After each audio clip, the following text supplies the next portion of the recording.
Well, we survived the first 100 days, but barely.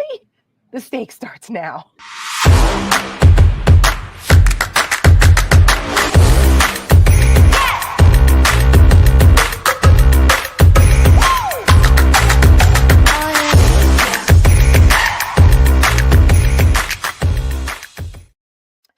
Good evening and welcome to The Stakes. I'm Tara Setmayer. This is the Michelle Kinney. We are the co-founders of the Seneca Project. And we are here with all of you, holding on for our dear lives, holding on to our democracy with our dear lives after 100 days of enduring Donald Trump's autocratic regime attempts to just destroy our democracy. Yay! No, Yay. I mean, this has been the longest 100 days, I think, ever, because it feels like it's been 10 years, but it's only been 100 days, Michelle. Listen. It's been 100 days. What is time? Oh my God. What is time? Oh my God. It's when my husband came home the other day from work, he's like, "How was your day?" And I was like, "How was my day? How was it?" I was like, "Have you read the news today?" He's like, "No, I was in meetings all day." I was like, "Well, let me get you up to speed." Yeah. And it took me a half hour to get through all the shit. Right. It's like when people are like, "Hey, how are you doing?" I'm like, "Well." I'm like, "Do you really want to know? Really want to know?" I'm good, I guess, all things considered. I mean, we're breathing, we're here still. But it has collectively been a lot, I will say. And but that's why we're here. We're here so that we're all going through this together. That's the one thing. And there's a lot of folks that are waking up saying, I think I don't like this anymore. And the polling is starting to show that people are pissed off at Donald Trump. And we've been saying this because don't mess with people's money. Right. And I'm like, why did it have to take the economy starting to tank and all this talk of recession and potential shelves being bare, like kind of reliving the COVID supply chain nightmare? Why is it taking that for people to wake up? I don't know. I don't. It bugs me. It bugs me too. And sorry, I'm just trying to get this file out of my phone to show in a bit. We live in a capitalistic country, okay? Which is like, yay, capitalism, make money. But I do feel like there is a mentality in this country that like money is the only important thing that we have, more important than our freedom or our rights or public health or a military that's not giving nuclear codes over to Vladimir Putin. Our enemies. I mean, the list goes on, right? And it's how do you reckon with a country that cannot value human life or freedom or any of the things that I've just mentioned in the same way that they value the almighty dollar? Yeah. Because, I used to work, I don't know if people know this, in between my acting career and me trying to figure out what I was going to do with my life, I worked at a hedge fund for 2 years. And you look at somebody like me and you're like, hedge fund? Yes, hedge fund. It was an interesting experience. Wasn't my favorite place to be. But this was before Trump. This was like probably 2014, 2015. So post-financial crisis. Post-financial crisis, but before he announced to be president. And like everybody there was always, even the ones that were a little more liberal, they're like, oh, but I'm a fiscal conservative. And I'd be like, what does that even mean? Like, do you know what I'm saying? Like, is this what fiscal conservatism means now? That it means, but that's, you know what I mean? But it's turned into that. Well, that's true. Sucks. I think that's part of the problem. It's that everything is turned upside down. And because as someone who was a fiscal conservative, that was part of what brought me to conservatism on, more responsibility about things and being prudent, right? And that's just out the window now. And decency is out the window, and honesty and all of that is just out the window. And the fact that so many Americans tolerate just all of the insanity and the just batshittery of Donald Trump and the incompetence, just rank incompetence of virtually everyone in his cabinet. He is Yeah. not surrounded by any people anymore, unlike the first term. We say this a lot. And we're starting to see the consequences of this. Like the first 100 days was kind of a roller coaster, and not to say the least, right? That's an understatement. But like now, the consequences of this are starting to emerge. And they're real. Like this isn't just about owning the freaking libs anymore. Before they had the luxury of being like, oh, we're owning the libs, but it's not that anymore. This is real. People have lost their jobs. We've lost the career scientists and expertise in our government. Our national security advisor is now over at the UN. There's chaos, at every branch of government. And the Secretary of State is like doing double time as NSA. Like I was on air today. I was on MSNBC earlier. I was supposed to talk about the budget battle that's coming up, and the Republicans are having a tough time with that because it's a disaster. And good on the Dems for shedding light on what this means. The budget. Some of the Democrats are doing the right thing here. Yes, finally, they're starting a little late, but it's better late than never, I guess. We'll get to that in a minute. But like I was supposed to talk about that, and the news about Mike Waltz broke. Jesus. And I was like, oh, okay. It's never a dull moment. It starts, right? And then Marco Rubio's now going to be National Security Advisor and the Secretary of State. As if there aren't qualified people in the country to do these jobs, and as if he doesn't have enough to do as Secretary of State. Like stop. Right. But I did point out that the last time that happened was Henry Kissinger.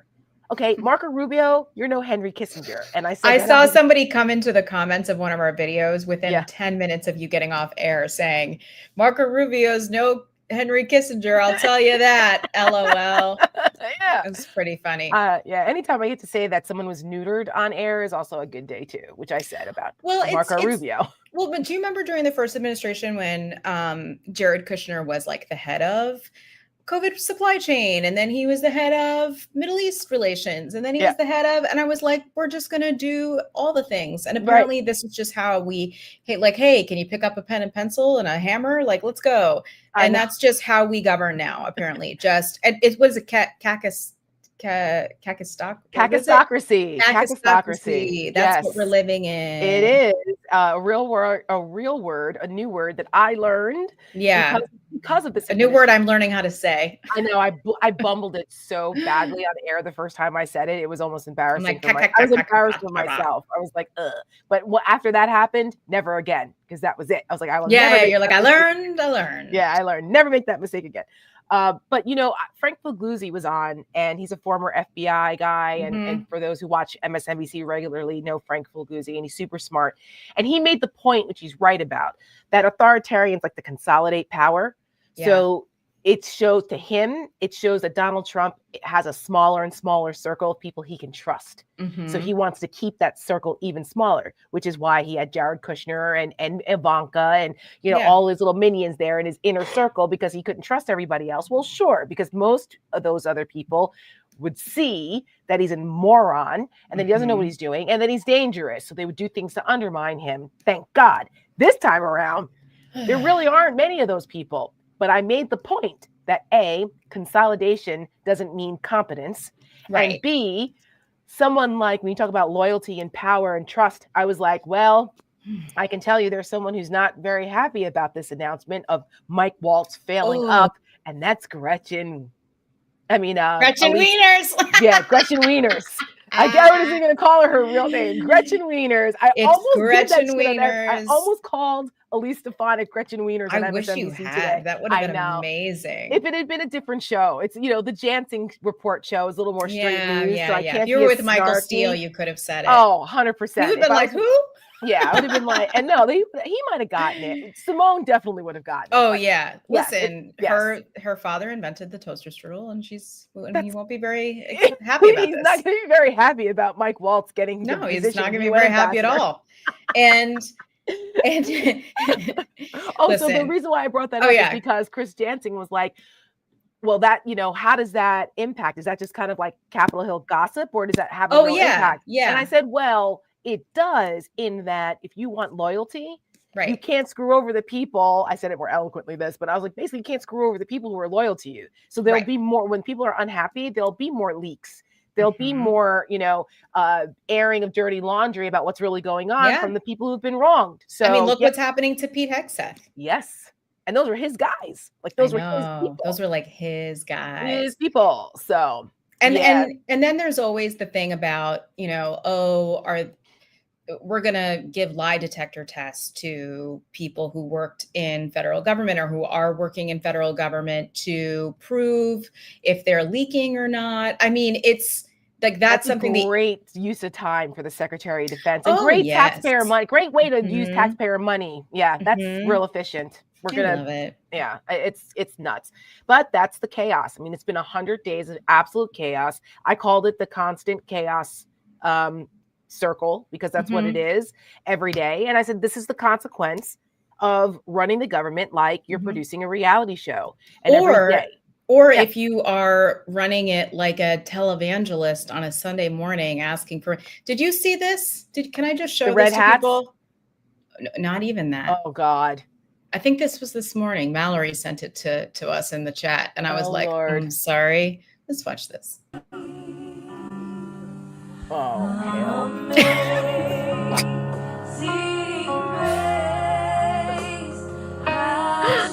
Look at him.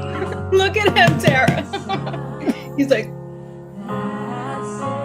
is that Paula White? I can't tell. She's not on her. I can't either. She might have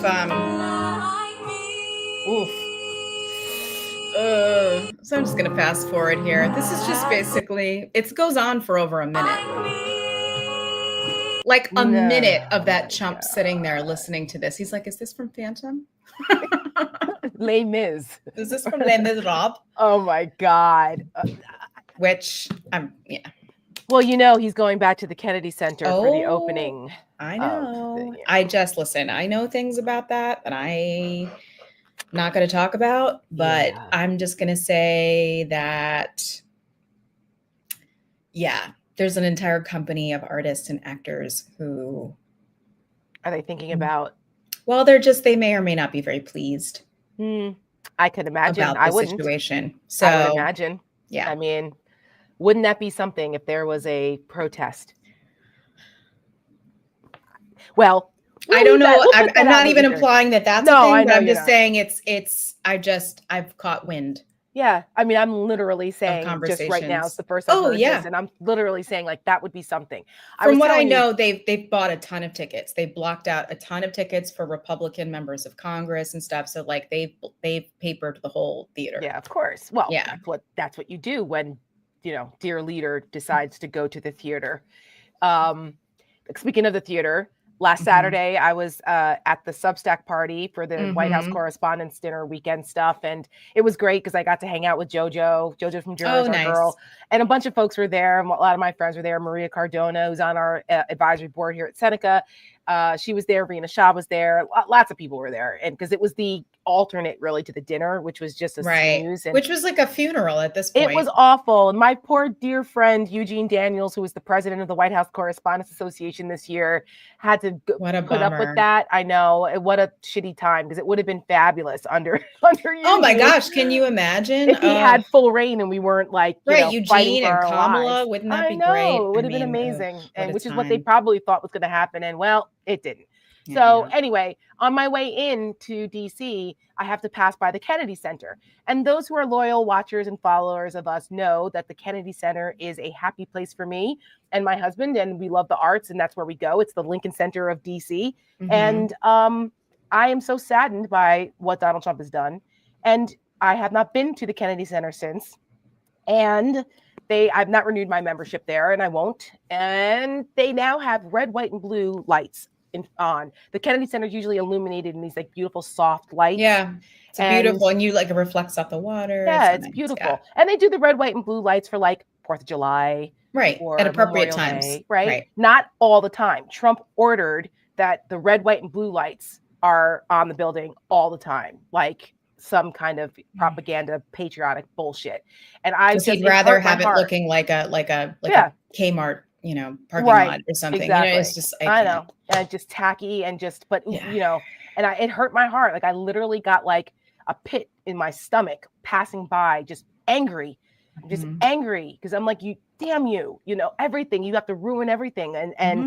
But also, I don't know if you heard, but they canceled like all the World Pride events in June.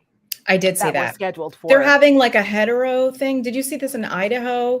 During Pride Month, they're having a hetero fest or something. My friend sent that to me this morning. I'm like, isn't that just like the state fair?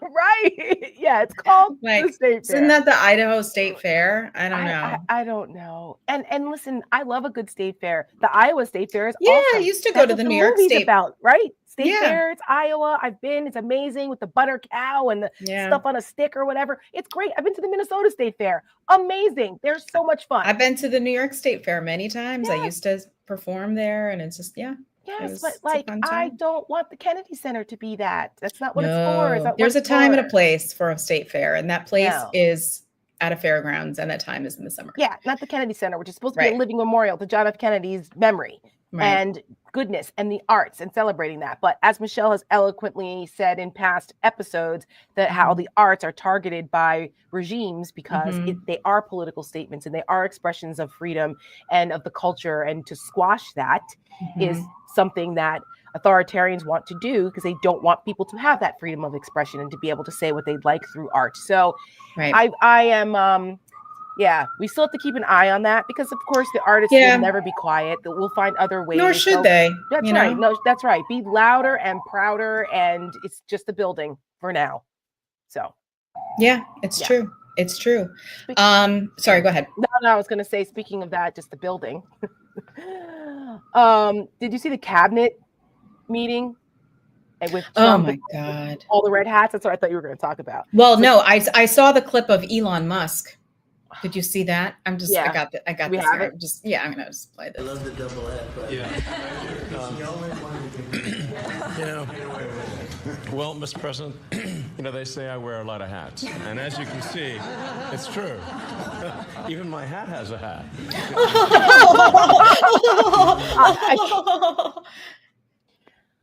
Okay. And while I'm at it, I pulled this too. Wait, where is it? I have this stupid thing.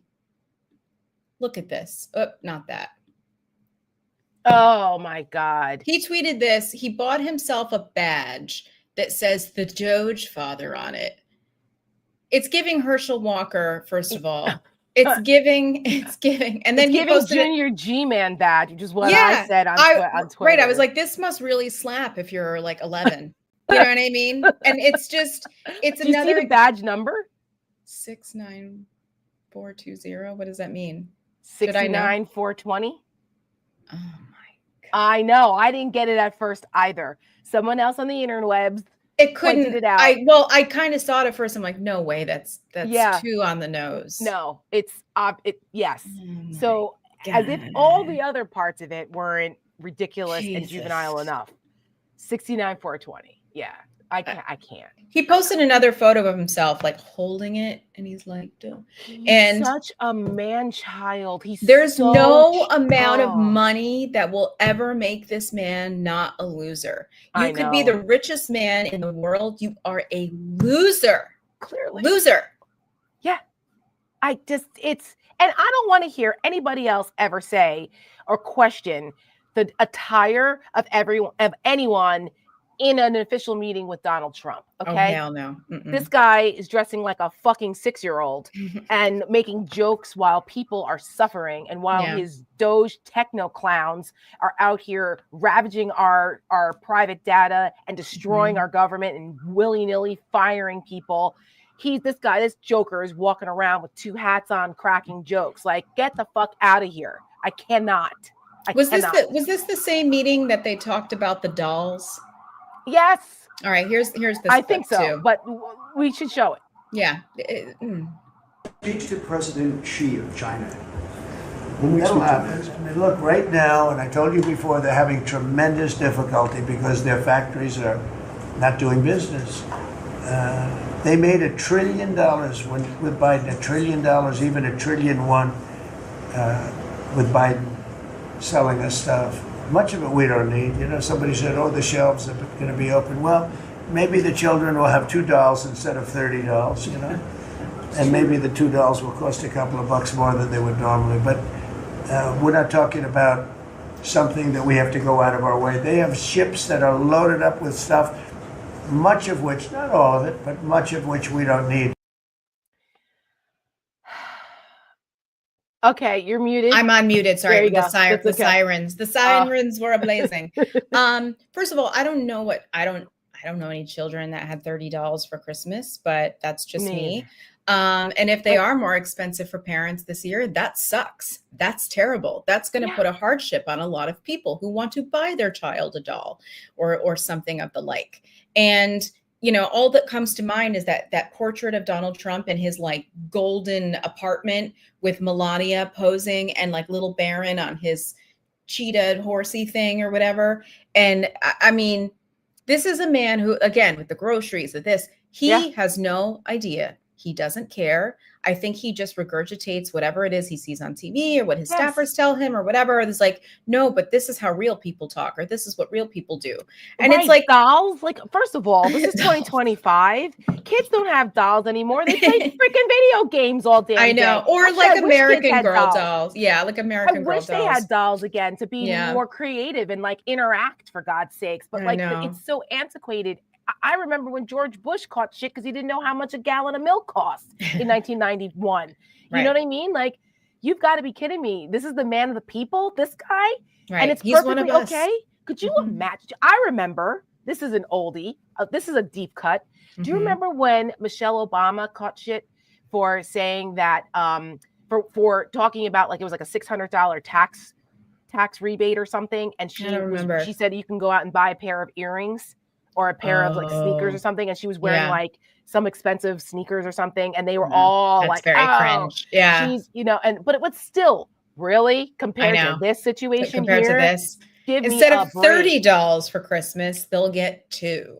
And you know what? Wait a minute. I thought capitalism was good and like free market was good. If you're thriving, you're thriving, like the message is so contradictory. He wants America to make America great again. So if America's going to be great, then you should be able to buy your kid $30 for Christmas if that's what they want. Not this whole like austere thing going on. Right. What is that? What is that? Are we at war? Are we going to have to ration next? Are we asking people to? We're asking people to sacrifice for what? Because Donald Trump's a fucking idiot and wants to sell our country out to his billionaire techno crypto wackos. Sorry. Can you see? Oh Spoken by someone who's done it at caviar to moisturize his skin cream. I mean, hello. There it is. Like, I'm not understanding. I'm not understanding what he's asking the American people to sacrifice for. Yeah. That's inflicted. Well, and this isn't even a new message, right? I mean, this is what Elon Musk has been talking about since the campaign, is saying that, there's going to be pain, but the American people are just going to have to feel pain. But then it'll be fine. And again, like I talked about this on our show yesterday. Fine. I want to know what fine for whom? Right. Fine for whom, and define what that means. Right. Like, I'm so rich. Anybody say that. Right. I'm so rich, but not as rich that I have to share a helicopter with another family. Like, you know what I mean? Is it that kind of fine? Or is it like, I don't know that if I can keep the lights on in my house, I don't know that I can put food in my children's mouth. Yes. Because I mean, that is a real thing. And it is. It really makes me so angry how much these people do not give a shit. And I talked about this on our show over it yesterday about Howard Lutnick was on TV talking about this feudalistic society, basically, that he thinks is great, that we should have. And, we just have to train the one that people. Said his mother won't care. His 90-year-old mother won't care if she misses her Social Security. Right. The Secretary of Commerce, right? Yeah. Well, he's a billionaire, just so that people he's worth $4 billion. He used to run Cantor Fitzgerald. His brother died in 9/11 in their office. I mean, you'd think that there's some things that would have humbled him, but they did not. And he said, he's like, we just have to train these people to just be okay doing different jobs now. And like, you'll work there, and then your child will work at the same factory, and then your grandchild will work at the same factory. And won't that be great? No. Actually, no. Have you seen 8 Mile? Like, no. Right. That's not the life that people want. There was a time where that good union jobs. Yes, good union jobs created the freaking middle class in this country. Right. Good blue collar. And you could support a family of 4 on that salary. Yes. But you those days can't are anymore. over. They're over. And whether we can argue about why and what should have happened when those manufacturing jobs left and the economy started to change, it's just like the Industrial Revolution. We went from being an agricultural society to being an industrial one, to being one of services and technology. And other people do that hard labor. Those jobs are never coming back here. And I'm so sick and tired of these reporters and these anchors who are interviewing these Republicans who keep trying to spin themselves into, tie themselves into knots to justify the tariffs and all the bad economic news. And why don't they say, every time they say, well, this is so we're going to bring jobs back to America. How long is that going to take, Mr. Congressman? Years and years. I want them to explain it, because that's right. You don't just go, and there's a factory, and people know how to use the machines. And there was a job creating president. His name was Joe Biden. And we had the economy that was the envy of the world. He was passing policies that were enabling communities and states to create more jobs and more businesses and bring more people to those economies. Hold on, I've missed, what was the last part? Carol. With the Carol Carson. Carol, with the I'm comment inviting of the you night. to happy hour. You can come. You can Comment hang. of the night. Oh, that's good. That's good. Sorry, go ahead. No. I mean, I forget what I was even saying. We were talking about that middle class lives could be. We're good with when you had those kinds of jobs, but now you're not bringing them back. They're not coming back in those numbers. We don't have we can't fill the jobs now in those manufacturing jobs. That's right. And that's another thing they don't bring up ever. When you were traveling for something, there was like a Jefferson or something. You're traveling. Oh yeah, when I was in Erie. When you were in Erie, Pennsylvania, and you had texted me and you were like, wow, I have a different perspective being here. It's a post-industrial small town, small city. Yep. And, that's kind of like the places that I grew up in northern central New York. I mean, these places were booming 100 years ago, or even less than that. There were jobs everywhere. There was manufacturing jobs, and then they went away. I was talking, I had drinks with our friend Julie Roginski last night. Take out the trash. It's 8 o'clock, everyone. Alexa's telling us to take out the trash. Take out the trash. I had drinks with Julie Roginski last night in the city, which I woke up this morning feeling not so bueno. Oh my God, you guys are such lightweights. You were texting me about, you guys are 3 drinks? I was like, you're a bunch of lightweights. Three over the course of 4 hours. And I was like, I'm dying. Please, we polished off a good bottle of wine over dinner like it's nothing. I know. Well, it was Michael Imperioli's other bar, so very good cocktails and stuff. But Julie's husband came to meet us, and I got to meet him, and we were talking about Western New York and stuff too, and how he'd done work in Rochester or something, and how the whole place changed after Kodak closed. Yes. I'm like, Kodak was Rochester, Rochester was Kodak. Yep. And so now, you look over Rochester now, which is, again, a beautiful part of the country, Western New York, where they're steeped in history. I mean, Frederick Douglass is buried there, and Susan B. Anthony. Just down the road is Seneca Falls, the birthplace of the women's rights movement. Harriet Tubman, right? Harriet Tubman is buried in Auburn, New York. That's where she settled. It's a beautiful part of the country, and it's unfortunately now it's struggling. And that is a part of the country that then looks, unfortunately, at somebody like Donald Trump, and he's like, oh, he cares about me. He understands me, but he doesn't. He doesn't give a shit about you. He's just exploiting you and exploiting your pain and exploiting the suffering and exploiting that. He's demagogued that all the way into the White House. Yep. And what are these people going to do when they as they die off from sickness and poverty, because Donald Trump's empty promises left them sick and impoverished? Yep. That's exactly what's going to happen.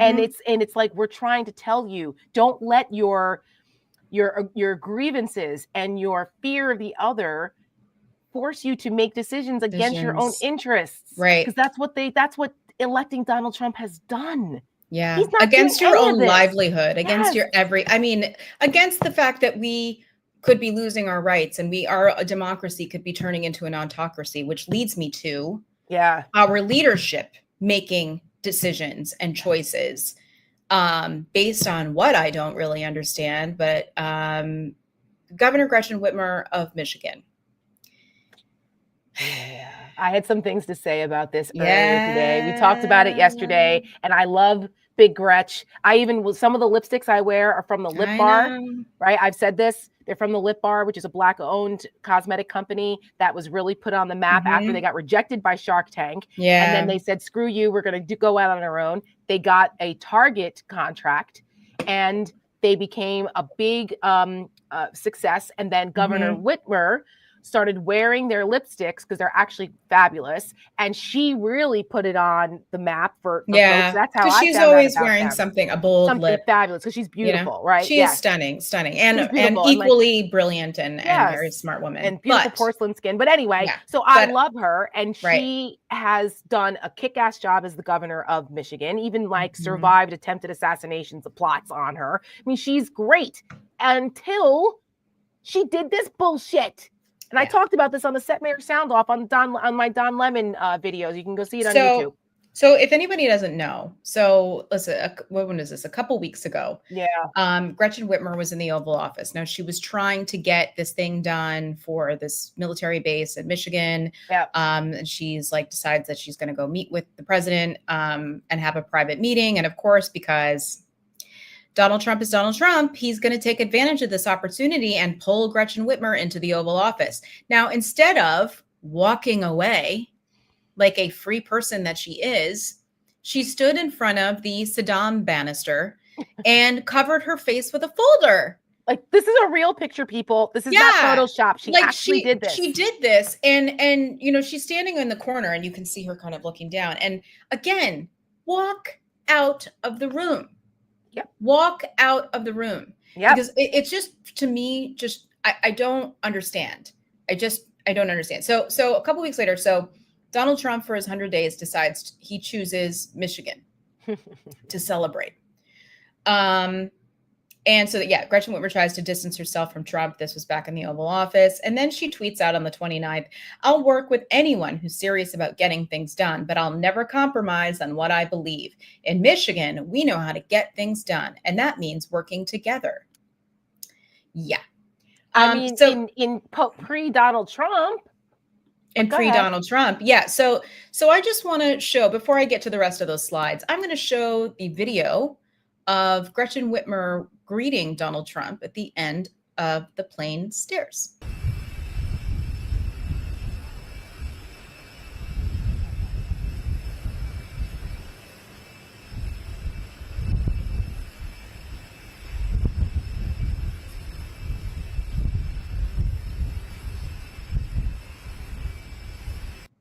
Yeah. No. And then.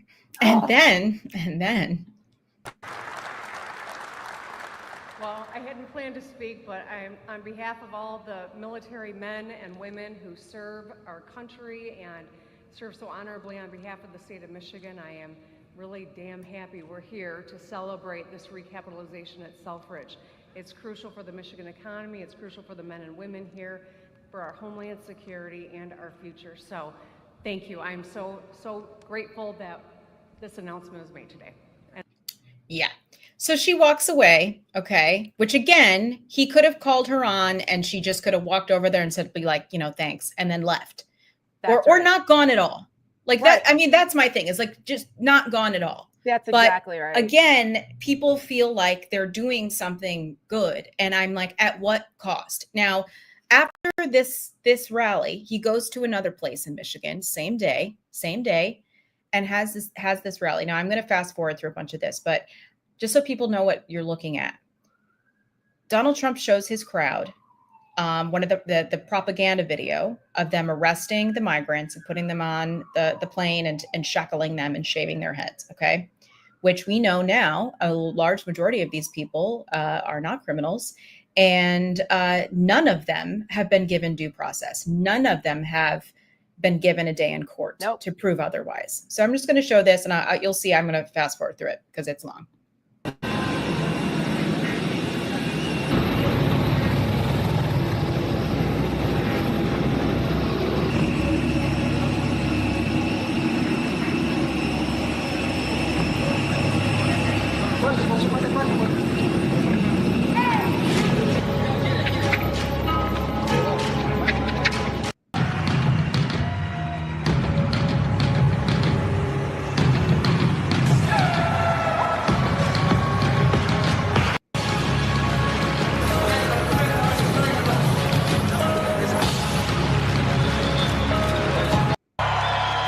And then listen to this. Listen to this.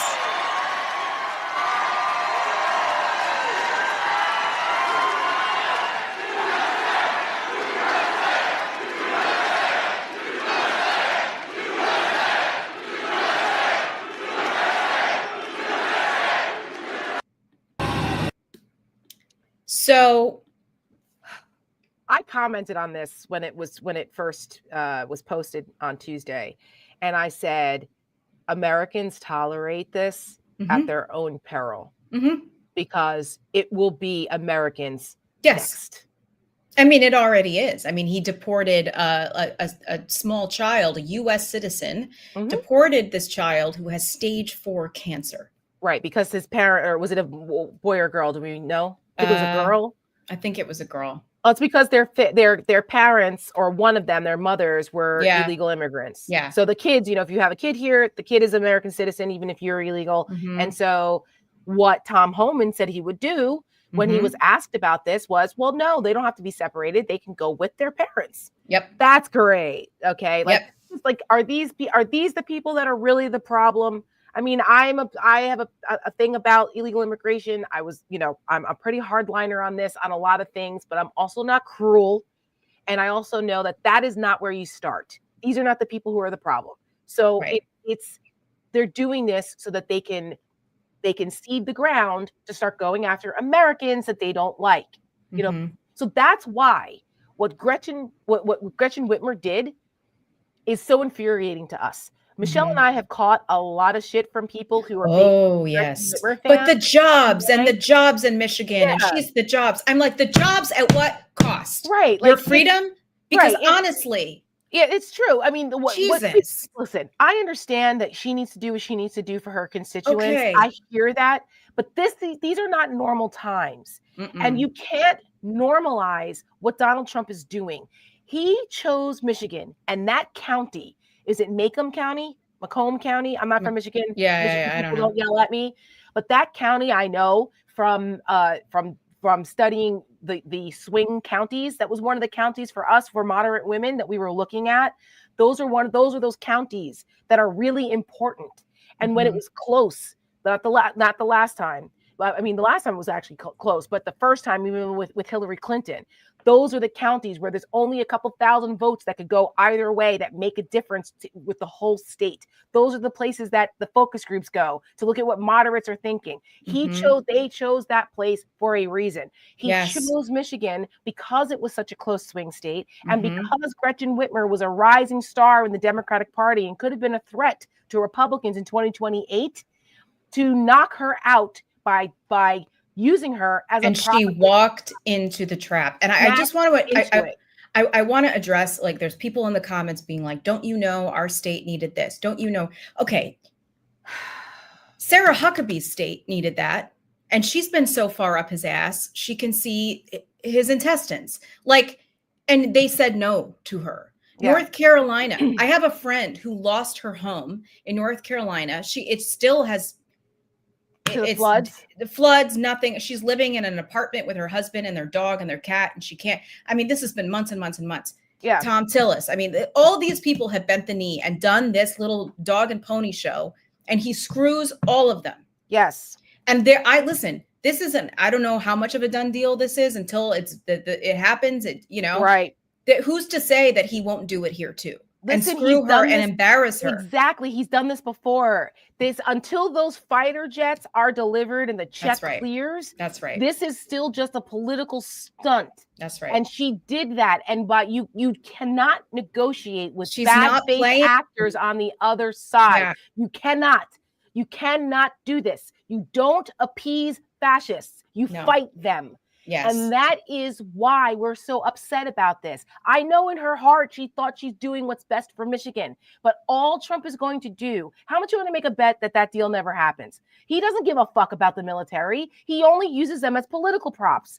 And he used Gretchen Whitmer, and she used her political capital to appease Donald Trump, thinking it's in the best interest of Michigan, and he will screw her over anyway. Yep. He screws over his own people because he doesn't care. And Yeah. that's the problem. And it legitimizes the other weakling Democrats. She wasn't a weakling Democrat, but the weakling Democrats like Chuck Schumer that want to write strongly worded letters, this empowers them to go, we need bipartisanship. We have to work across the aisle. No, you don't. These people are your enemies. They're bad faith actors. That's not the moment. What did I say on our show yesterday? And I cut this clip and I put it on Instagram. And this is where people are like losing their minds, being like, you don't know anything. Yeah, I mean, whatever. I'm just giving it right back. Everyone's entitled to their opinion. This is ours. Whatever. Right. And this is my opinion. And mark our words of what he does to Gretchen Whitmer. And I happen to walk the walk and talk. I mean, there is no amount of anything that anybody's going to give me or offer me to walk a different line and compromise my own values. Like, I will never, ever do that for any amount of money or offerings or anything. And that's just me. If other people aren't like that, that's their business. But like to Tara's point, like, that's why we are so upset. And so I had cut this clip and I had said that, and now I'm losing my train of thought. What did you say before? Which part about her? I don't know. Yeah. Well, while you try to remember, I see that Brad's in the comments and he's from Michigan, right? I know. So what was she supposed to do? Not ask for aid and leave our state hanging. Let me tell you what she should have done, Brad. Okay. This is what she should have done. She should have been very public at every opportunity and said to Donald Trump, this is what our state needs. And if Donald Trump claims that he's for our troops and he's for our state and he's for the people of Michigan, then the administration needs to approve this. Now, I hope that Donald Trump doesn't use his petty squabbles or his political, his political whatever to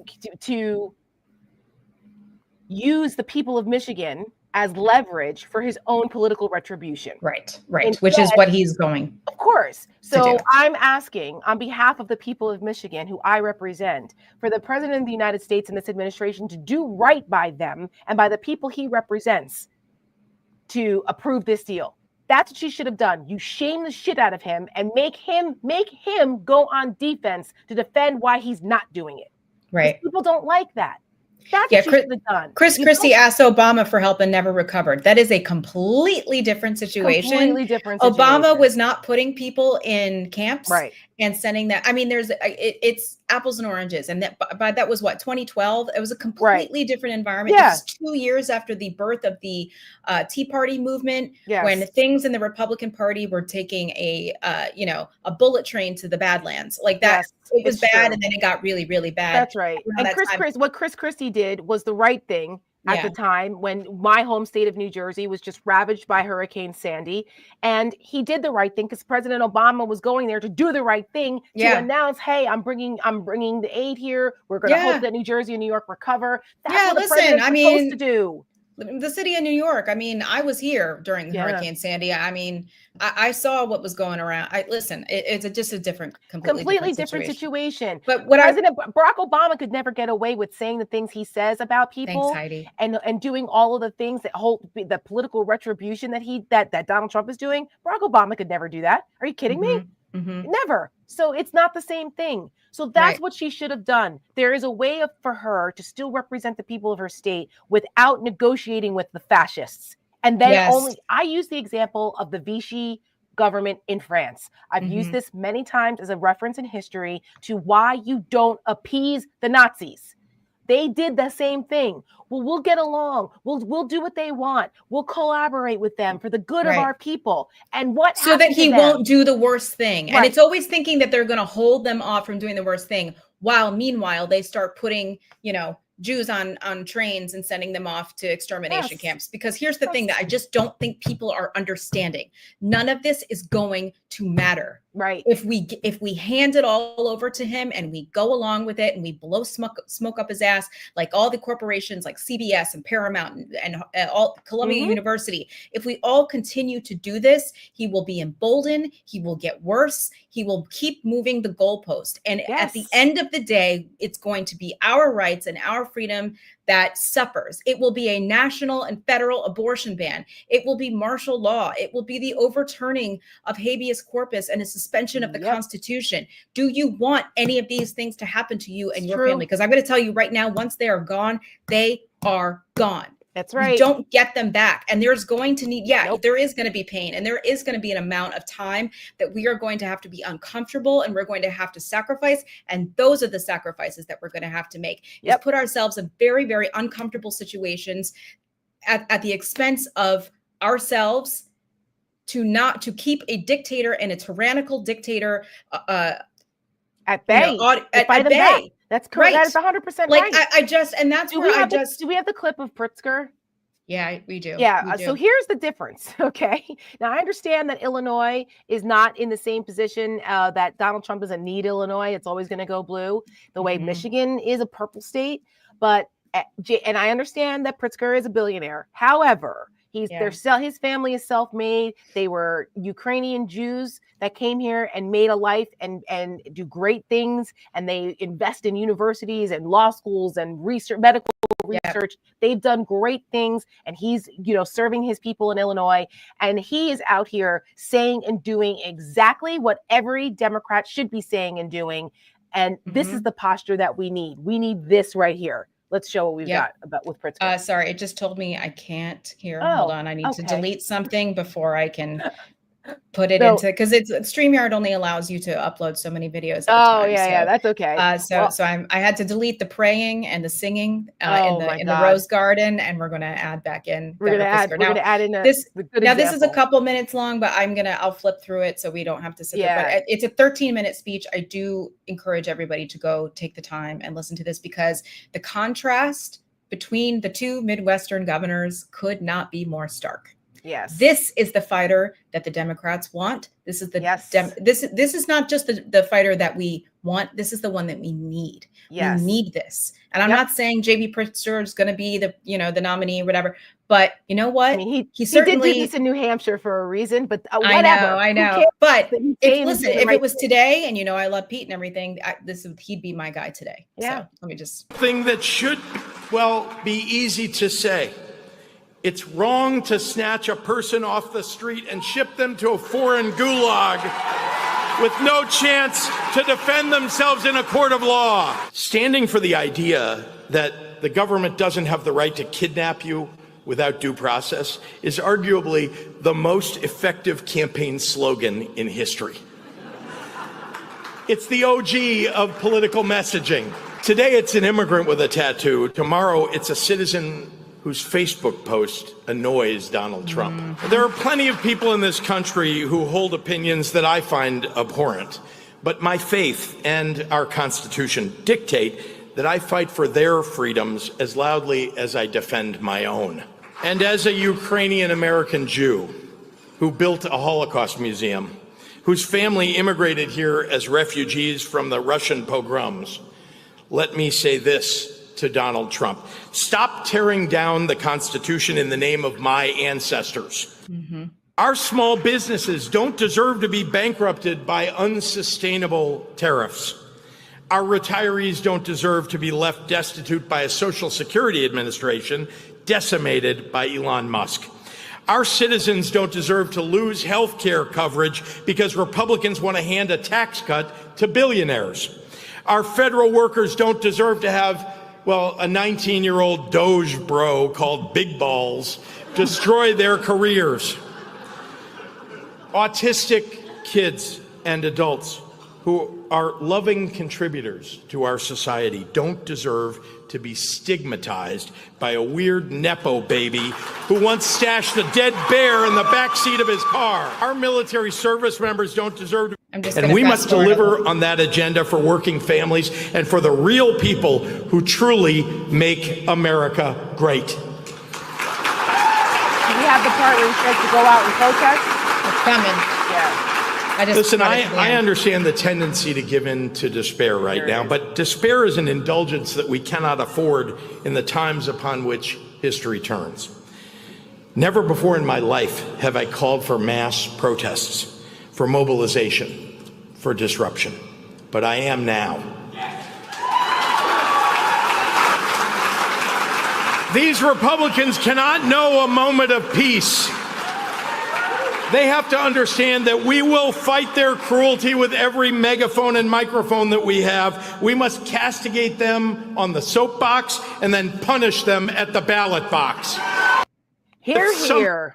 I know. Here. That is what every Democrat should be saying constantly. I made the point in my video today that why the hell didn't the Democrats do their own 100 days type of counter programming? They should have been listing the things that they are doing to push back against Donald Trump and what he's doing to ruin our country, and listing all these things. We did this, we did it. You know why they didn't do that? Because they weren't unified. They're spinning around in circles, feckless for the most part. They're not on message together fighting this bullshit. No, and this is why people don't believe anything that they have to say. I just want to show a couple more things here about the Gretchen Whitmer thing. Why voters think Democrats are big ass phonies. That's why. Yes. That's why. The plot to kidnap me. Every time president ramps up violent rhetoric, this in 2020, she said, you know, the death threats and against me and my family surge with vicious attacks sent our way. Okay. But then it's like, ugh. And then, I mean, the amount of people that were like, seriously, for real? Know. Like, I was a huge, you have a framed picture of her. Literally I have a picture of her on from my last shelf. year at the Webbies. It was like, I was so excited to meet her and Julia Louis-Dreyfus at the Webbies last year. Like, I'm crestfallen over it. Well, right. And look, Fox News right away starts using it as propaganda. Like, of course. And I just want to show like these people going after me in the comments. Like here, this woman, Penelope's mama, just like, I mean, she was annoying me today, but she's like the same argument. She's like, but this is about jobs and this is about, you know, this and that. And did you have the same vitriol for Gavin Newsom? Yes. Yes, we did. Yes, I did. I did it when my own governor, Hochul, was like saying yes. But we made an ad back in January saying do not obey in advance about a ton of Democrats who were saying I'll work with Doge if anybody who wants to get things done for my district. I'll go horseshit. You guys need to stop. Right. And look what happened. Those people that said they'd work with Doge, and then Doge went in and took a fucking bulldozer to our federal government. And this is where some of like the resist accounts, like the Democrats and stuff, and I'm just showing this headline here for reasons. It's like there's a circle of Democratic influencers or lefty influencers who start banging the drum for some sort of, you know, coordinated message. And I don't know how some of you live with yourselves doing that, because it is, I can't imagine that all of you agree with this. I don't know if you're just afraid that Gretchen Whitmer and her people are not going to work with you if she, you know, moves along in a primary quickly. I don't know what the situation is with that, but it doesn't make any sense to me. And and by the way, here's another thing too about the consequences of this in Michigan. There's going to be a Senate seat up.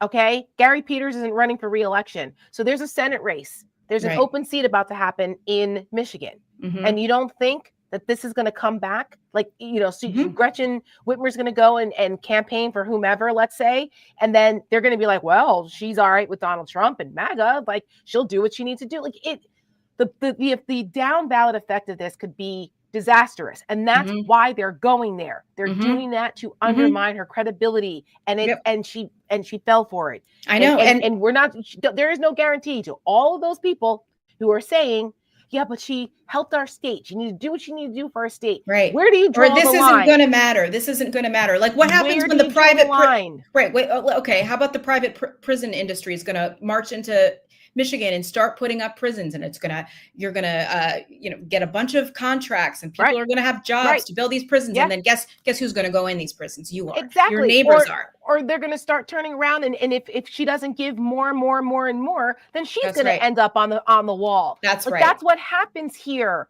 I know. That's why that's what people aren't getting it, and I'm just like, I don't think people understand how dire this is, and like how close to the line we are. And I know. And somebody else in the comments were like, I hate you far leftist. Whitmer would never allow that. Brad, listen, I understand you're a Gretchen Whitmer stan and you live there. She will be in a position where she won't have a choice. Okay. Yeah. Brad, guess what? She would allow that. If the threat is you let us build this concentration camp here for illegal immigrants, or I'm pulling all the funding for your state. Yeah, because that's what's coming next. Contracts. That's what they're going to do. Don't you understand this? These people have no morals. There is no guardrail, nothing to stop them from pushing. That's how it started in Nazi Germany. Please go watch a documentary. I know. And that's where somebody's calling us far leftist. And I responded and I was like, yes, Tara Setmayer, far leftist. I was like, this is actually funny to me. And I was like, I don't even know why you're following me if you don't even know who I am or who Tara is. But the funny part about that, calling me a far leftist, Michelle and I actually had a chat argument about Al Gore, the popularity of Al Gore versus Ronald Reagan the other day. Okay. So she wanted to use Al Gore in something. And I was like, Al Gore sucks. She's like, but I love him. She's like, yeah, but Ronald Reagan sucks. And I'm like, but I loved him. Like, we literally had this argument. I am not a far left liberal. That is like the funniest shit ever. I know. Well, and I just want to use this as an example. I want to give a shout out to Sarah Longwell and the people over at the Bulwark, the far left people of the Bulwark. I just want people to see this because props to Sarah Longwell. I am going to literally hug Trump. I'm going to now, the reason she was meeting with Trump in the Oval Office was to get this thing, right? It was the base that she wanted money for. He gave it to her. And now she's doing this like buddy thing with him. And look, there are a million ways to have handled all of these things. Like if she was in the Oval Office, she could have walked out when he started signing executive orders attacking people for no reason. I know. That's why I was like, did she watch our show yesterday? Recognize the authoritarian impulse. Immediately she catapults and rockets to front runner in 2028. But because she's failed to stand up to him, she has maybe this is a good move for Michigan, or maybe she feels like she's doing the right thing for her state. It's the same way that CBS thinks it's doing the right thing for the Paramount merger, and the way that Columbia thinks it's doing the right thing for its board, and the way that these law firms think they're doing the right thing for their clients, all by caving and buddying up with Trump. I will tell you that is not what time it is in the Democratic Party or in the broader pro-democracy movement. Anybody who's going to basically provide cover for this guy over bespoke little like policy issues or funding issues, and then alibi him in the broader authoritarian project, you're done. You're toast. Gretchen Whitmer has shown really, really poor judgment. And I do not think she should be the 2028 nominee for sure. So, Sarah Longwell, thank you. Because you know what? I was like, far left Sarah Longwell. Right. You know what I mean? We're all lefties now. Right. Apparently. Yeah. And I wanted to play that because I'm like, yes, that is exactly why. And people are like, well, all you people do is tear down the Democrats. No, we're pushing them. Right. We're pushing them to do better. It's constructive criticism. Trust me. Yeah. And I'll say this. I mean, I don't want to necessarily take credit for this either. However, how many times have I said we need more Brooklyn out of Hakeem Jeffries? Yeah. How many I just times want to say Brad, because Brad's very busy tonight. So are we done buying stuff from Amazon? Yes. I have not bought anything from Amazon in like 2 months. So here we go, the whataboutism stuff. I know, what Brad, we've given you enough time tonight. But you're either going to get it or you're not. So I've said this many times about Hakeem Jeffries, the same thing, when we need fighters. And Hakeem Jeffries is playing it too safe. And he's been playing it too safe. And this is not a time to play it safe. Well, on Sunday, him and Cory Booker did a good thing. They actually went to the steps of the Capitol, which I also said they should have done on fake State of the Union night. But they went to the steps of the Capitol and did a sit-in. And Hakeem Jeffries was dressed like he's from Brooklyn, like a normal dude from Brooklyn. He had all black. He had on white sneakers. He had a little tight T-shirt on. He had a little chain around his neck. Him and Cory Booker chilling there on a Sunday in a little pose with this great picture with the Capitol in the background. It looked like a rap. And the sun was rising, and it was a beautiful golden hour in the morning. It was a great picture. Chef's kiss. And then later on, they had people come, and constituents were there, and regular folks talking about how these budget cuts and all of that. And he talked like a normal person, not doing the Obama preacher, iambic pentameter. I'm Shakespeare in the Park audition. He wasn't doing that. He was actually like, Brooklyn. And I'm glad to see this. Loosen the fuck up. And they did it for hours. They were out there for hours and hours and hours. Yes. And they had a ton of people. It was great. I watched a lot of it. I thought it was great. That. They've done that. And now they need to go, like our friend Julie Roginski says, now they need to go and show their asses up there at the ports. Because that's next. What's happening at the ports of Los Angeles and New York. Speaking of the ports, I just want to show this visual. So I went on a ship and container tracking. So, you can go online, It's watch like the FlightAware. airplanes. Yeah, it's like FlightAware, but for ships. Yep. Okay. Now here's the whole world. Okay. Now I did some close-ups here so you can see what each of the colors mean. So if you look on the bottom left here, it's the satellite position, the yellow. Okay. So I just want people to see that's Shanghai. That's one of the, if not the busiest port in like the world or something. Yep. So look at all the yellow around Shanghai. All these boats are just sitting there. All these container ships.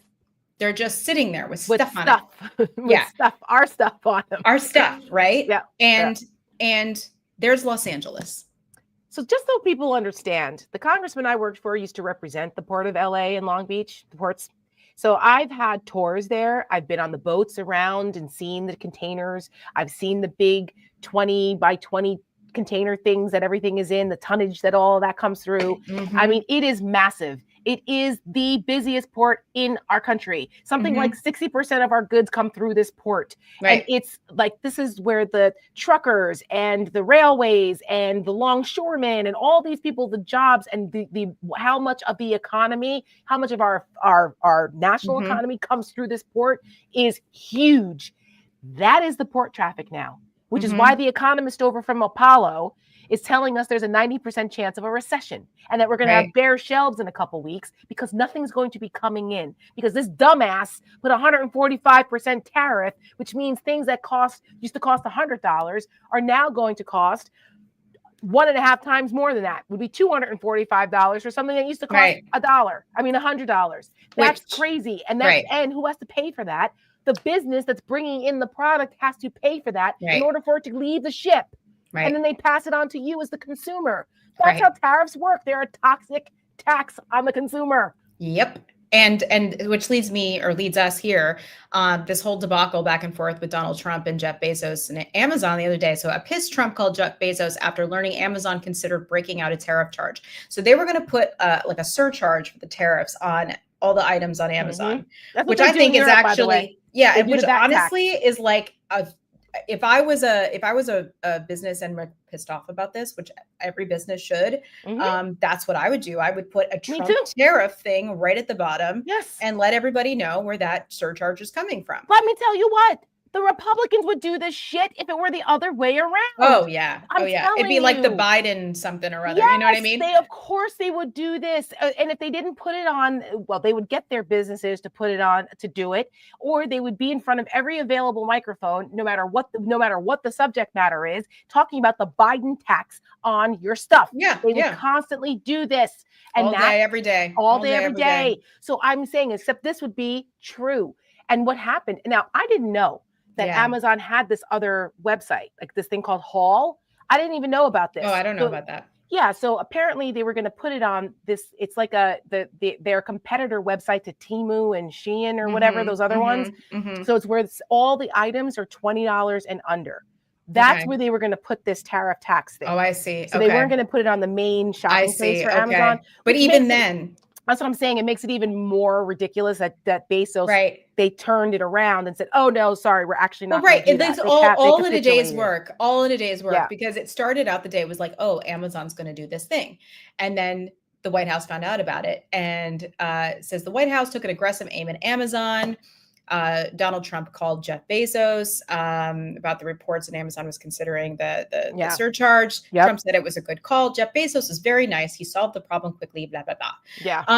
But it's important to say at a briefing on Tuesday, the press secretary, Caroline Leavitt, called the move a hostile and political act. Now, the whole funny thing about this, and I have this picture here just to remind everyone who Jeff Bezos was in the front row at the inauguration. Again, there's no amount of appeasement that you can give this man that will be enough. He will come and screw you anyways. Give me an example where appeasement worked in history. Never, ever. Chamberlain, Churchill. Never. All day long. So basically, it was Bezos's idea or like partially his idea and he was all about it. And then it wasn't until Trump called that he was like, oh, they were like, no, that was a mistake. That was a mistake. But then somebody from inside the company like leaked it to the press and was like, no. This was going to be a regular policy. And it wasn't until Trump called Bezos that he backed down and was like, oh, okay. Of course. because Bends the knee. Trump probably threatened to pull his government contracts or whatever because he's got these guys by the balls, and and they know it. That's why Trump does this. That's why we say don't obey in advance, because once Jeff Bezos interfered with the Washington Post and stopped them from doing the Kamala endorsement, it was over. It was over from that point forward. And now look at what he can do. Donald Trump can go and pull his little puppets whenever he wants to get what he wants, even when they know. So like, that's the thing. People need to know whose fault it is. Donald Trump has done this to you. Donald Trump has imposed these tariffs. It's self-inflicted, and people should know it. Oh my God. Carolyn Levitt, who married her grandfather husband. Yeah, pretty much. Her husband's like 60 something or whatever. Her husband is 32 years older than her. Yeah. That's worse than Bill Belichick and his 27-year-old or 24-year-old girlfriend. Ugh. I'll never understand that. We can have a whole show on that another time. But anyway, look, all of this goes back to the original thing that we said from the very beginning. Once Trump got elected and we saw people starting to acquiesce. Do not obey in advance, because this is what happens. And they keep pushing and pushing. So kudos to those other folks like Harvard and the governor of Maine, who said, "I'll see you in court." Maine, right? And these other companies that are saying "F you" to Donald Trump and taking them on, because the only way that you defeat a bully is punching them back in the mouth. That's right. Wait, when did Biff Tannen finally change his ways in Back to the Future? When George turned around and punched him in the face, and it changed the course of history. So, like, do you know what I'm saying? That's right. And here's the thing, because we all know, I hope people know, if you're as big of a movie fan as I am and you love Back to the Future, that the character of Biff Tannen was based on Donald Trump, who was, a big chump around in the 80s. Yes. And they were like, this guy is such a fool. Yes. Like, we have to base this bully off of him, which is why in the second movie, he looks even more like him. Yeah. And here's the thing is, Donald Trump, at the end of the day, he's got street smarts, in the way that he can play people, but he's a dumbass. Yeah. I mean, and so there was the ABC. I was going to say, do you have this clip with the Declaration of Independence? Oh my God. So I just want to preface this by saying that, like, he got in an argument with Terry from ABC, right? That whole interview, it was so ridiculous. It was a mess. I mean, this guy he's like, no, it said MS-13 on his fingers. And he's like, no, it didn't. It was photoshopped. And Terry did. I mean, he should have kept following up on it. But he didn't. Yeah. But I mean, he did the best he could do. If he ever thinks he's going to get an interview again, which is probably never, but he pushed back more than a lot of other people did. Yeah, so, true. Could have been more. It was a little frustrating. But I know it's not like it was Meet the Press or with what's her face, but but anyways, here, I just, if people don't know this, he put up a replica of the Declaration of Independence in the Oval Office, and then he put like curtains around it, and so you can open it. And he wants people to think it's the real one. Oh my God. The real one exists at the National Archives. Which Marco Rubio is a head of, by the way. Did you know that? It's another one of his jobs. He's the interim head of the archives. Go ahead. Jesus, I know. And it's in a very controlled environment with special glass, because you're not even allowed to use flash or anything inside there, because, it's a 250-year-old document. Like, it's trying to We've preserve. all seen National Treasure. We know what happens here. And right. I've never seen it, but I believe you. You've never seen it? Oh, you've got to watch it. It's so good. I mean, it's Nicolas cheesy, Cage is I can't. Oh, yeah. Well, so it's still weird. good. Sometimes they actually do not put the real Declaration of Independence out there. Sometimes it is a replica, and people got very upset. You don't know. Some days they do, some days they don't. Interesting. Well, all but it ain't in the Oval Office. No, it certainly is not. It's not there. With him slinging KFC around. So it's just watch this, and it is just. The original of Abraham Lincoln and George Washington, and of course you have the Declaration of Independence. What does it mean to you? Well, it means exactly what it says. It's a declaration. It's a declaration of unity and love and respect, and it means a lot. And it's something very special to our country. The look on his face. Wait a second. Tara, you were looking down. You have to watch the end again. Hold on. Watch this. And it's something very special to our country.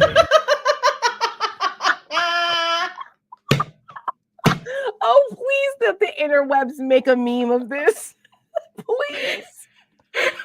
Oh my God.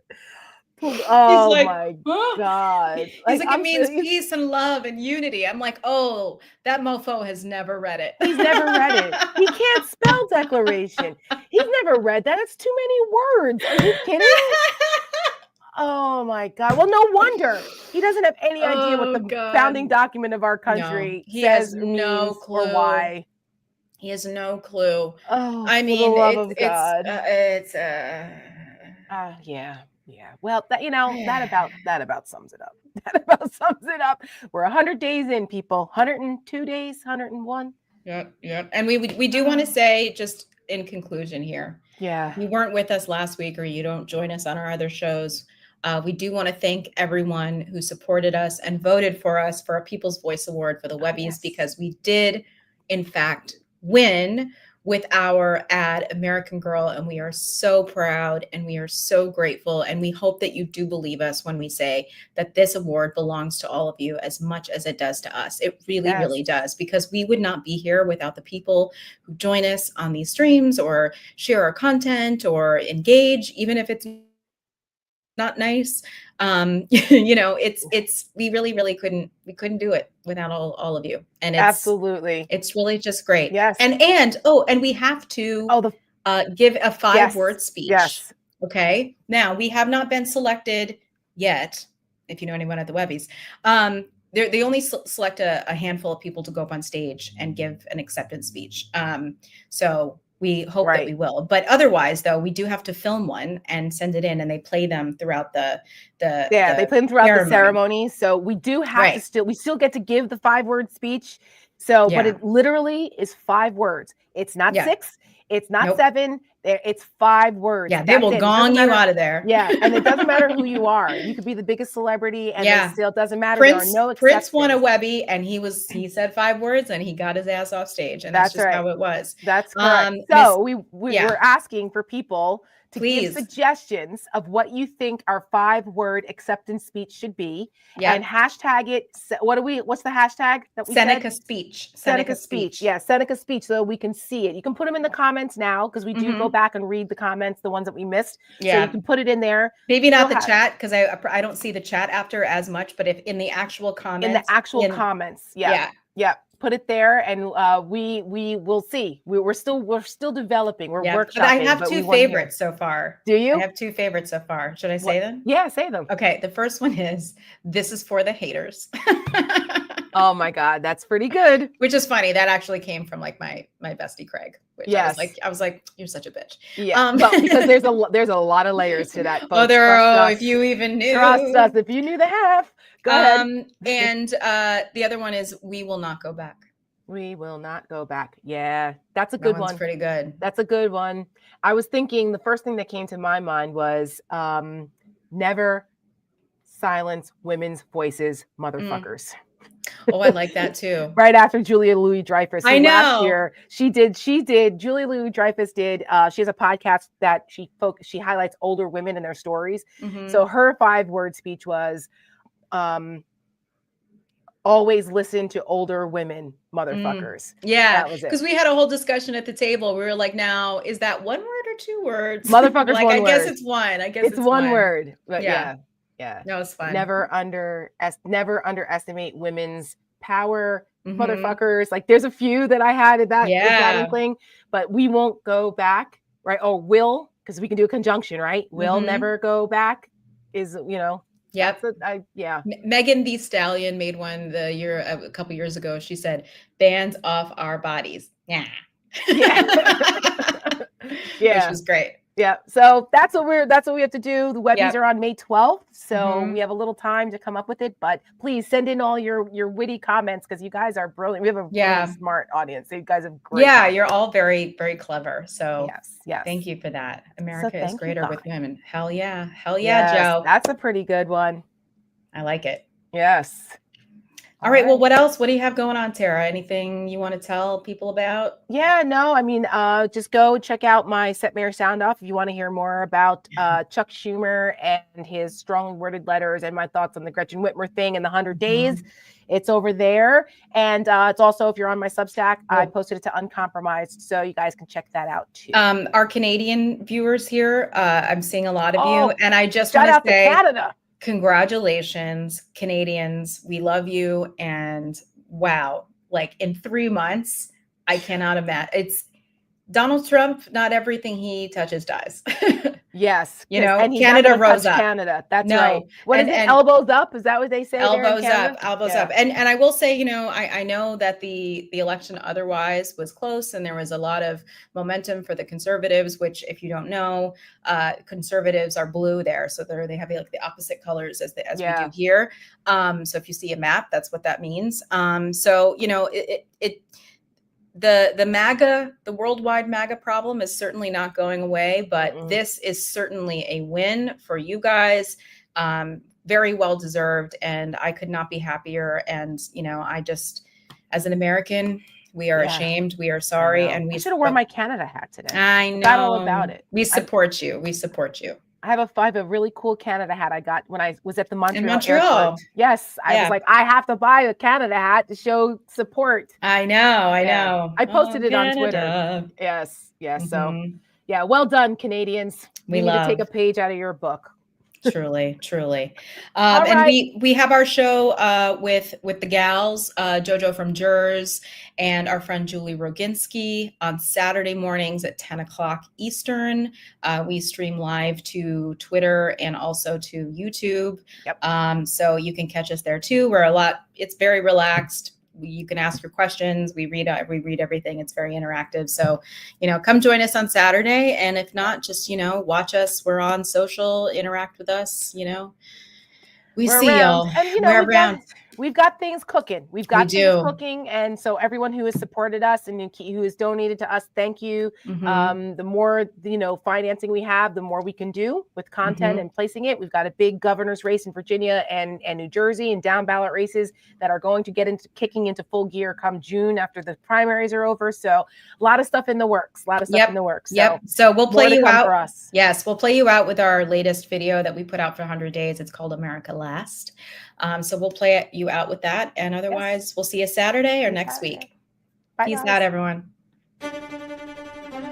As we approach the 100-day mark, he has the lowest approval rating of any president in the past 80 years. Trump has come into office having promised to restore order and has just created unbelievable chaos.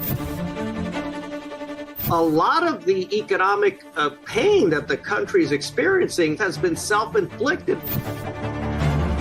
90% chance of a recession. That is the prediction tonight. 72% of Americans think we are headed towards a recession, but the end of that sentence is significant here due to Trump's policies. I think the end is near. The emperor has no clothes here. Somebody needs to stand up and call nonsense here. They're going to asphyxiate us. When it gets to the economy, he is in very bad shape. It has been an absolute catastrophe. Did you ever think when you voted for President Trump that things were going to cost you more? I never thought I was going to lose this much money, this fast. The president says he doesn't care. Couldn't care less if they raise prices. The Trump cabinet has more billionaires than any in history. People are being laid off. Double the number of job losses. It's very hard to find a job right now. Largest one-day gain in the history of the Bloomberg Billionaires Index. I find that I do better in bad markets. The stock soars 21%. A small business like mine will be out of business before the end of the year. VA cuts already taking a toll on veterans' health care. Social Security offices are being closed. It's scary. If you are big tech CEOs who gave big, you are glad you did that. Largest tax cuts, which go to the wealthiest 0.1%. Everyone's lost how much money in their 401k and he's golfing? Destroying people's lives for no reason. He made $2.5 billion today and he made $900 million.